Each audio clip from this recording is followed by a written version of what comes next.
নমস্কার বন্ধুরা, সুস্বাদু খাবারের গল্পে সবাইকে স্বাগত।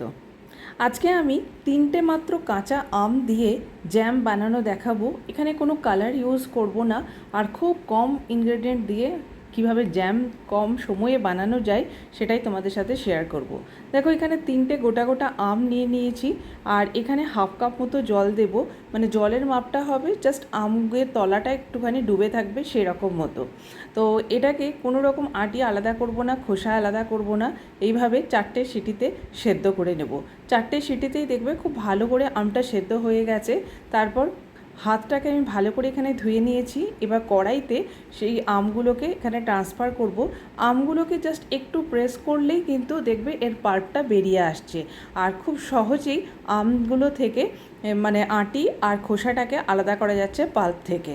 তো এইভাবে সবগুলোর আমি আমগুলো থেকে আটি আর খোসাগুলোকে আলাদা করে নেব।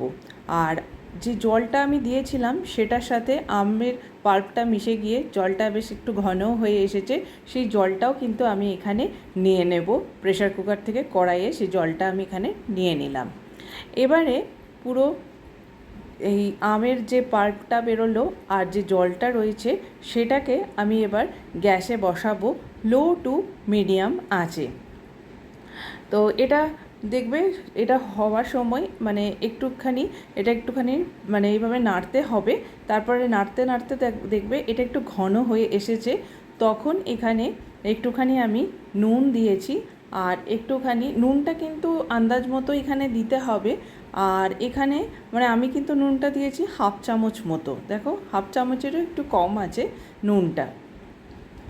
আর নুনটা দিয়ে এখানে ভালো করে মিশিয়ে নিতে হবে। তারপরে এখানে আমি একটু এলাচের টুকরো দিয়েছি, আর দিয়েছি 2.5 চামচ মতো চিনি। তবে এখানে আমি দেখিয়েছি 2.5 চামচ চিনি, কিন্তু এটা হওয়ার পর আমার একটু মনে হয়েছিল যে মিষ্টিটা কম আছে, মানে আমটা একটু বেশি টক ছিল। তো সেই জন্য আমি আরও 1.5 চামচ মতো পরে অ্যাড করেছি চিনি। তো সেই জন্য এটা একটু খেয়ে দেখে নেবে যে চিনিটা কীরকম লাগবে, আমটা কতটা টক তার উপর ডিপেন্ড করে। দেখো, যখন এটা লো টু মিডিয়ামের চেয়ে হতে থাকবে তখন দেখবে এটা অলরেডি ঘন হয়ে এসেছে, তখন এটা নামিয়ে নিতে হবে।